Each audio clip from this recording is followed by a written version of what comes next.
1969లో మ్యాంజో father వాళ్ళ తండ్రి Ferrer గారు ఇక్కడ రావడం జరిగింది. అప్పుడు ఇదంతా లేదు. అప్పుడు నేను కాలేజీలో చదువుకుంటున్నా. ఆ ముందర ఉండేది ఆయన ఇల్లు. ఆయన వచ్చినప్పుడు అప్పట్లో ఉండే రాజకీయ నాయకులు చాలా చాలా చాలా సతాయించినారు. ఎందుకంటే మా నాన్న అప్పుడు ఎంపీ, అప్పుడప్పుడు వచ్చేవాడు ఇంటికి. పాపం పెద్ద ఆయన చాలా సాఫ్ట్గా సన్నగా, ఆయన మిలిటరీలో ఏమో పనిచేసినట్టుంది ముందు. మంచి అసలు మాట కూడా మాట్లాడేవాడు కాదు. ఆయన రావటం వాస్తవం చెప్పాలంటే ఒకవేళ ఈ పొద్దు ఎన్నో గవర్నమెంట్లు వచ్చిపోయినాయి. నేను ఒకటే చెప్తాను, ఏమనంటే క్రిస్టియానిటీ లేదు ఇంకో కులం ఇంకో కులం ఇంకో కులం, అట్లయితే మదరసాలు కూడా ఉన్నాయి. అవన్నీ పక్కన పెట్టండి, ఏమి జరుగుతుంది అనేది ముఖ్యం. వాస్తవం చెప్పాలంటే లాస్ట్కు మన అంబులెన్సులు కూడా నడపలేని పరిస్థితుల్లో ఆర్టీటీ వచ్చిందంటే అర్థం ఏమి? అయ్యా ఏమి తప్పు చేస్తున్నారు? ఒకవేళ 100%లో ఏమైనా మిస్యూజ్ అవుతుందేమో. వాస్తవం చెప్పాలంటే మీకు ఎంతమందికి తెలుసు బుక్కరాయ సముద్రంలో ఏం స్కూల్ ఉన్నాయో తెలుసా మీకు ఎవరికన్నా? Dumb and deaf school is there. చెవిటి మూగకు స్కూల్ ఉంది, హాస్టల్ ఉంది. ఎవరు చూడలే, నేను అప్పుడప్పుడు పోతా దానికోసం. నేను కూడా అన్నం తీసుకొని పోతుంటా అప్పుడప్పుడు పిల్లల కోసం. ఎక్కడే మరి ఆంధ్రప్రదేశ్లో అలాంటి స్కూల్ ఉందండి చెప్పండి? గుడ్డోళ్ళ school, blind school is there. ఏమే ఫస్ట్ ఎయిడ్స్ వచ్చినప్పుడు వాస్తవం చెప్పాలంటే ఎవరు ముట్టుకోలే. అలాంటిది ఆర్టీటీ లేకపోతే ఎంతమంది చనిపోయిందరు. ఈరోజు కూడా నాకు తెలుసు మన బత్తలపల్లి హాస్పిటల్ అంటే ఫేమస్. ఇప్పుడు సవేరా అవి వచ్చినాయి, కానీ అవన్నీ లేనప్పుడు ప్రతి మనిషికి లైఫ్ ఇచ్చినది బత్తలపల్లి హాస్పిటల్. సరే, కోవిడ్ టైంలో ఎంతమందిని చూసింది. ఇంకా కళ్యాణ్ దుర్గ్ అలాంటి గవర్నమెంట్ హాస్పిటల్ ఉందండి ఆంధ్రప్రదేశ్లో. ఎన్ని బెడ్డెడ్ ఉండేది? 500 అనుకుంటా. అసలుకి దీన్ని ఎందుకు ఈ పొద్దు ఆపాలనుకుంటున్నారు ఎందుకు అర్థం కావడంలే. దీని మీద కక్షనా? ఏం కక్షయా? అరే వాళ్ళు ఏదో సర్వ్ చేస్తున్నారు. ఎవరో నాకు చెప్తాండ్రి, ఎక్కడో శ్రీశైలంలో చెంచులకు కడితే ఇది కట్టినారు, చర్చ్ కట్టినారు. అయ్యా మీకు తెలుసా దాంట్లో నాకు సంబంధం ఉంది. ఆ రోజు లా మినిస్టర్గా ఉండే మన ఆత్మకూరు ఎమ్మెల్యే పేరాస్ ప్రతాప్ రెడ్డి గారు ఆ రోజు నా ఇంటికి వచ్చి ఈడికి వచ్చినాడు. నన్ను రమ్మంటే నేను రాలే. సార్ నా కాన్స్టిట్యున్సీలో ఇండ్లు లేవు, ఏమీ లేవు, ఎలా అయినా సరే మీరు వచ్చి చేయాలా. చెంచుల కంటే కట్టినారు కానీ ఆడు ఎవరు చెంచు కట్టే దానికి ఎవరేం చేస్తారు? ఇవన్నీ వద్దు దయచేసి. ఈ సంస్థ పోయేదానికి లేదు. పోతే ఎవరు బాధపడేది? ఎస్పెషల్లీ అనంతపూర్లో ఉండే ఎన్ని చెక్ డ్యాములు కట్టించినారు. మన గవర్నమెంట్ కట్టించిన చెక్ డ్యామ్ ఒక్కటి లేదు, వీళ్ళు కట్టిన చెక్ డ్యామ్ ప్రతి ఒక్కటి ఉంది ఈ రోజుకి. ఎస్పెషల్లీ నా కాన్స్టిట్యున్సీలో ఎలాంటి చెక్ డ్యాములు కట్టినారంటే పెద్ద ఊరుగురు అక్కడంతా ఈరోజు నీళ్లు తాగుతున్నారు మా వాళ్ళంటే ఈయన పుణ్యం, ఆర్టీటీ పుణ్యం. దయచేసి ప్రతి ఒక్కరు దీంట్లో స్పందించాల్సిందే. పార్టీ వైజ్ చెప్తా, జగన్ పీరియడ్లో అందరు గజగజలో ఆడినారు, కానీ ఆ రోజు ఆయన పాదయాత్రలో వస్తే లోపల వచ్చి మీటింగ్ పెట్టినాడు. అంటే వీళ్ళకు రాజకీయం కూడా లేదు, ఎవరు వచ్చినా ఒకటే, ఎలా ఉన్నా ఒకటే. కానీ ఈ సంస్థ పోయిందంటే మటుకు దయచేసి చెప్తానా, అనంతపూర్ డిస్ట్రిక్ట్కు లాసు. ప్లీజ్ దయచేసి ప్రతి ఒక్క అనంతపూర్లో డిస్ట్రిక్ట్ ఉండే ప్రతి ఒక్కరు దీన్ని కాపాడుకోవాలి. మనమందరం నాయకులు మాట్లాడుకొని ఖచ్చితంగా చంద్రబాబు నాయుడు లోకేష్ బాబు దగ్గర పోయి ఢిల్లీ వరకు పోవాల్సిన పరిస్థితి. నష్టపోయేది అనంతపూర్ ప్రజలు. దయచేసి చెప్తున్నా, అసలు స్టేడియాలు ఏడున్నాయా? ఇప్పుడుండే ఎక్కడైనా ఒక స్టేడియం ఉందా చెప్పండి. ఆ విశాఖపట్నంలో ఒక స్టేడియం ఉంది. ఇక్కడ నాదల్ అంటే ఆయన టెన్నిస్ ప్లేయర్, పెద్ద అతను వచ్చి ఇక్కడ ట్రైనింగ్ ఇస్తున్నాడు.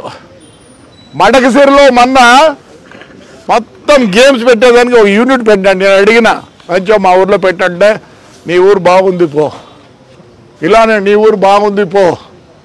మడకసిరిలో ఏంది లేదన్నా, కనీసము బ్యాటు బాల్ అంటే కూడా తెలియదు, ఫుట్బాల్ అంటే తెలియదు, హాకీ అంటే తెలియదు. అక్కడి నుంచి నేను ఇంప్రూవ్ చేయాలన్నాడు. చెప్పండి, స్టేడియం ఉందా అనంతపురానికి? ఈ స్టేడియం లేకపోతే ఈరోజు ఆ సల్దారా స్టేడియం ఎవరిది ఏమనంటే పోలీసు వాళ్ళు అంటారు. నిన్న మొన్నటి వరకు వాలీబాల్ ఆడుతున్నారు. ఏం చేసినాడు ఆయన? ఎవరు కొత్త నుంచి ఇన్ఛార్జ్ వచ్చినాడంట, దాన్ని ఎత్తేసినాడు. అది ఎత్తేసి ఆడికి వచ్చింది మళ్ళీ ఆర్డీటీవే వాలీబాల్ ప్లేయర్లకు ఇది చూపిస్తుంది. దయచేసి ప్రతి ఒక్కరు ముందుకు రావాల్సిందే. నష్టపోతాం, అనంతపూర్ ప్రజలు నష్టపోతారు. దయచేసి అందరూ ముందుకు రండి. అసలుగా ఆర్డీటీ సంస్థతో బాగుపడిన వాళ్ళు ప్రతి ఒక్కరిని నేను ఇంటింటికి పోయి పిలుచుకొని వచ్చి దీన్ని సంస్థ నిలబెట్టాలి. మనకు రాజకీయంతో అవసరం లేదు అయ్యా. బీజేపీ, వైఎస్ఆర్, తెలుగుదేశం, కమ్యూనిస్టు అందరూ మీరెవరో ముందుకు వచ్చి దీన్ని ఎలా తీసుకెళ్లాలా ముందుకనే ఇది మనం మాట్లాడుకోవాల్సిన తరుణం వచ్చింది. ఈ నిజంగా నాకు తెలుసు ఆర్డీటీ వాళ్ళు శ్రీలంక, నేపాల్ కూడా అప్లై చేసిన 2 years బ్యాకే. ఈ వ్యవస్థ పోయిందంటే చాలా బాధపడవలసి వస్తుంది. నేను ఎప్పుడు చూస్తుంటా, అసలు డెమ్ అండ్ డెఫ్ స్కూల్స్ ఉన్నాయా? డెమ్ అండ్ డెఫ్ స్కూల్స్ ఉన్నాయా? ప్రైవేట్ స్కూల్స్ ఉన్నాయా? వాళ్ళ కోసమే స్కూల్స్ ఉన్నాయా? లేవు. అందుకే నేను కూడా ప్రతిదీ ఎన్ని ఇండ్లు కట్టించినారు. అసలుకి నేను ఎప్పుడన్నా ఊర్లో లేకపోతే టెంకాయ చెట్లు కనిపిస్తాయి. ఓహో, ఇక్కడ ఆర్టీటీ వాళ్ళు ఇల్లు కట్టించారు. వాళ్ళు ఇల్లు కట్టిస్తే ఇల్లుతో పాటు చెట్టు కూడా వేస్తారు. ఈ వ్యవస్థ పోకూడదు, ఆర్టీటీ ఉండాలా. మరి అందరూ ప్రతి ఒక్కరు దీంట్లో కలిసికట్టుగా ముందుకు పోవాలనుకుంటే, ఆర్టీటీ ఉండాలనుకుంటే మనలో ఉంది. దయచేసి నేను సిపిఐ ఎవరో మన మీటింగ్ పెట్టినారు, నేను లేదు అటెండ్ అయిందో. సార్ దయచేసి no politics, we have to save RTT, it should stay here only. పోయిందంటే నష్టపోయేది అనంతపూర్ ప్రజలు. అసలు వాళ్ళ స్కూల్ బిల్డింగ్స్ అవన్నీ చూద్దామండి ఎలా ఉంటాయి, వాళ్ళ డామిటరీస్లు ఎలా ఉన్నాయి చూస్తారండి. మనకు ఎన్నో హాస్టల్ ఉన్నాయి, ఏమో ఉన్నాయి. అసలు ప్రైవేట్ కాలేజ్ హాస్టల్లో కూడా అట్లా మంచి డామిటరీస్ లేదు, అంత మంచి ఫుడ్ బెటర్. అసలుకి నేను పోతుంటా, వాళ్ళు మూగోళ్ళు అయితే ఆ మూగి పిల్లలు అసలు మనం పోయినా ఉండేది అంత ఆప్యాయంగా. ఇంకా బ్లైండ్ వాళ్ళు డ్యాన్సులు చేస్తారు చూసినారు. వీళ్ళు అది అన్ని ప్రాక్టీస్ చేపిస్తారు బ్లైండ్ వాళ్ళతో. ఇంకా చెట్లు అంటారా, లక్షల చెట్లు నాటినారు. తాడిపత్రిలో వాస్తవం చెప్పాలంటే ప్రతి రోడ్లో ఇప్పుడు ఉండేటివి, మధ్యలో ఉండే రోడ్లో ఉండే ప్రతి చెట్టు ఆర్డీటీ చేసినది. మనం ఈ వ్యవస్థను పోగొట్టుకోకూడదు. ఆర్డీటీ ఎటువంటి పరిస్థితుల్లో అనంతపూర్ దాటిపోకూడదు. దయచేసి ప్రజల్లారా, నాయకుల్లారా ఏకం కండి. ఇది చెడ్డ వ్యవస్థ కాదు, చెడ్డ ఇది కాదు.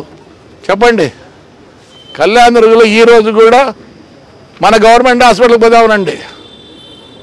అసలు సవేరాలో నేను ఎవరినో పేషెంట్లు 2 ముగ్గురిని చేర్పించిండే మా చేత కాదంటే ఆర్టీటీకి తీసిపోయి వదిన బ్యాంచోని అడిగినా, డాక్టర్లు రావడం లేదు, మాకు కూడా స్పెయిన్ నుంచి అక్కడి నుంచి రావడం లేదు. నేను అడిగినాను అంటే మా ఊరికి వదిన డాక్టర్లు పంపి అంటే చేత కాదన్నా, చాలా అవస్థ పడుతున్నా, అక్కడ నుంచి 3 నెలలకు 2 నెలలకు తెచ్చి ఇప్పుడు నడుపుతున్నాం హాస్పిటల్ని. మరి అయితే సో అప్పుడే స్కూల్స్ బంద్. అసలు 10th క్లాస్ పాస్ అయితే వీళ్ళే చదివించేవాళ్ళు. మళ్ళీ ఇంటర్మీడియట్కి మంచి స్టూడెంట్స్ ఉంటే ఎన్నో కోట్లు ఖర్చు పెడుతున్నారు. 13 కోట్లేమో ఖర్చు పెడతాను. అంటే ఇక్కడ పాస్ అయ్యి నారాయణలో చేరాల వీళ్ళు చదివిస్తున్నారు. ఈ సంస్థను పోగొట్టద్దండి. ఈ ఆర్డిటి పోనా అంటే నష్టపోయేది అన్నముత్తూరు ప్రజలు. ఫస్ట్ డ్రిప్ కూడా తెచ్చింది ఆర్డిటీనే. ప్రతిది ఒక్కటి ఫారం పాండ్స్, దానికి కావాల్సిన ప్లాస్టిక్ ఇవి. అసలు చెక్ డ్యాముల వల్ల ఎంతమంది బాగుపడినారో రైతాంగం నాకు తెలుసు. ఎందుకంటే మేము కూడా వర్షాపాతంతోనే బతికేవాళ్ళం. కానీ వీళ్ళ చెక్ డ్యాములు నాకు తెలిసి సద్దెల దగ్గర ఒక్క సద్దెల దగ్గరే 18-19 కట్టినారు. ఒక్క ఆ చుట్టుపక్కల. ఎందుకంటే ఆ కొండల్లో నుంచి వచ్చే నీరునంతా ఈ పొద్దు. అందుకే మా బావుల్లో నీళ్ళు ఉన్నాయంటే ఈ వ్యవస్థ వల్లనే. సో నేను ఒకటే అందరినీ కోరుతున్నా, అయ్యా ప్రతి ఒక్కరు ముందుకు రండి, ప్రతి ఒక్కరు ముందుకు రండి. చింతలాయపల్లిలో అయితే అసలు నీళ్ళు లేవు, ఆ కొండల్లో వచ్చి పోతాండే. ఎస్ వీళ్ళు వచ్చి కట్టినారు. ఈ పొద్దు 3 పూట్లు చెనికాయ ఎత్తుకొని చెనికాయ పట్టిస్తున్నారు. అన్నీ మన తాడిపత్రి కాన్స్టిట్యూన్సీలో బ్రహ్మాండం, కళ్యాణ్ దుర్గు, ఉరవకొండ, రాయదుర్గంలో బ్రహ్మాండంగా చేసినారు. మాకనే ఎక్కువ చేసినారు. ప్రజల్లారా పోగొట్టుకోకూడదు. మనం దీని గురించి మాట్లాడే ఒక ఉద్యమం చేయాల్సి వస్తుందేమో. ఎందుకు మంచికి ఉద్యమం చేయాల్సి వస్తుందేమో. మీరు కూడా అందరు ప్రతి ఒక్కరు పాల్గొనండి. సరే ఏమి నష్టం వచ్చింది చెప్పండి. ఈ వ్యవస్థ వల్ల ఏమైనా ఎవరికైనా నష్టం వచ్చిందా?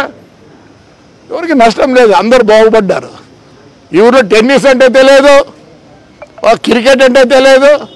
క్రికెట్కి ఇండియన్ టీమ్, యంగ్ బాయ్స్ టీంకి ఎప్పుడు సెలెక్ట్ అవుతున్నారు. ఖోఖో అంటే తెలియదు. అసలు మీకు తెలుసా కబడ్డీకి ఇక్కడ ఉన్నంత ఎక్విప్మెంట్ ఎక్కడ లేదు. నేను మన లేడీస్ ఇండియన్ టీం ఇది పెడితే ఇక్కడ నుంచి వచ్చిన ఎక్విప్మెంట్, రబ్బర్ మ్యాట్స్ అవి ఎక్కడ లేవు. ప్రతి ఎక్విప్మెంట్ ఇది ఉంది. మీరు నేమ్ ఇట్ ఇస్ దేర్. ఒక గవర్నమెంట్ వ్యవస్థలో లేనివన్నీ ఇక్కడ ఉన్నాయి. గవర్నమెంట్ చేయలేనివన్నీ ఇక్కడ చేస్తున్నారు. సో దయచేసి నేను రిక్వెస్ట్ చేస్తాను, దయచేసి అనంతపురం ప్రతి ఒక్కరు దీన్ని ఒక మూమెంట్గా తీసుకుపోవాలా. మేము కూడా అందరినీ నాయకులను కలుస్తా. చంద్రబాబు నాయుడు ఇదంటే మన స్టేట్లో అయితే ఇవాళ చేపించిందేమో, ఇది సెంట్రల్ గవర్నమెంట్తో కొద్దిగా సంబంధాలు ఉన్నాయి. కాబట్టి we are going to request our Chandrababu Naidu and Lokesh. Chandrababu నాయుడుకి బాగా తెలుసు ఆర్డిటి గురించి, చాలామందికి తెలుసు ఆర్డిటి గురించి. మరి అనంతపురం ప్రజలు అందరితో మాట్లాడి ఇది బయటికి జారిపోకుండా చేసుకోవాలి. వాళ్ళకేముంది, వద్దంటారు. చెప్తున్నా కదా, Nepal, Ceylon already there calling them. వీలుంటే డెవలప్ అవుతుంది. ఇది డ్రాట్ పోన్ ఏరియా, ఏమీ తెలియని ఏరియా. అలాంటిది కళ్యాణ్ దుర్గలో పోయి చూడుకోండి ఎలా ఉంటుందో. ఈ పొద్దు చదువు వస్తుంది, డిసిప్లిన్ వస్తుందంటే ఒక ఆర్డిటి స్కూల్లోనే డిసిప్లిన్ ఉండేది, వేరే ఎక్కడ డిసిప్లిన్ లేదు. అందుకోసం నేను ఒకటే రిక్వెస్ట్ చేస్తాను అనంతపురం ప్రజలకి, sir we see that it doesn't go anywhere, ఇక్కడే ఉండాలా. ఎలా అయినా సరే మనం అందరు ప్రతి ఒక్కరు, నాకు తెలిసి ఆర్డిటిలో 69 నుంచి ఎంతోమంది చదువుకున్నారు, ఎంతోమంది మంచి పొజిషన్లో ఉన్నారు. మరి ఇది మనకు దీని వరం, దేవుడి వరం ఇది. నిజంగా దేవుడు ఇచ్చిన వరం. ఆ రోజు ఇక్కడికి వచ్చినాడు అంటే, ఆయన పెద్ద ఆయన వచ్చినాడంటే అర్థం ఏమి, దేవుడు పంపించినాడు ఆయన్ని. అయ్యా పో, చాలా కష్టాల్లో ఉన్నారు ఈ డిస్ట్రిక్ట్ అని చెప్పి ఆ రోజు ఆయన్ను ఆ దేవుడు పంపించినాడని నేను అనుకుంటున్నా. సో మీ అందరికీ నమస్కారం. ప్రతి ఒక్కరూ ఆలోచించండి. ఆర్డిటి పక్కకు పోకోకుండా ఇక్కడే ఉండేటట్టుగా మనం నెరవేర్చుకోవాలా. లేకపోతే నష్టపోయేది ఒక అనంతపురం డిస్ట్రిక్టే. వాళ్ళేం కాదు, వాళ్ళ వ్యవస్థ వాళ్ళు ఏదో చేయాలనుకున్నారు. చాలా దేశాలు పిలుస్తున్నాయి వాళ్ళని.